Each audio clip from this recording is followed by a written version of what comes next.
Being offered membership into the Grand Ole Opry is one of the highest accomplishments in all of music.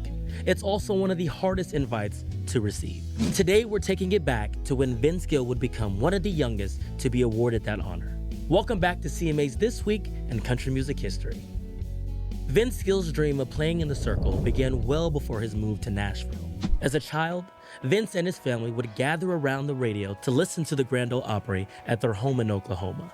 Around the same time, he picked up a guitar that belonged to his grandmother, and thus, one of the greatest musicians of all time was born. Following high school graduation, Vince bounced around between bluegrass bands that took him to Kentucky and California before finally settling down in Nashville. He tried his hand at a solo career in the early 80s, but didn't find mainstream success until 1989 when he released the album When I Call Your Name. The title track exploded and became a breakout hit that is still widely considered one of the best country songs of all time. It also led to his Opry debut that summer. By 1990, he had signed with MCA Nashville and won his first CMA Award for Single of the Year. The momentum rolled into 1991 when Vince won his first Grammy Award. By that summer, he also had another hit album, Pocket Full of Gold, and country music finally knew he wasn't going anywhere. It came as no surprise when later that year, he was extended an invite to join the Opry family.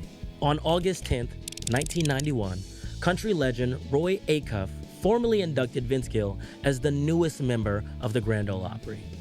During the ceremony, Vince performed When I Call Your Name. And looking back at the footage, you can see just how emotional that moment was for him. In addition to being an incredible guitar player, songwriter, and singer, he has never been afraid to wear his heart on his sleeve.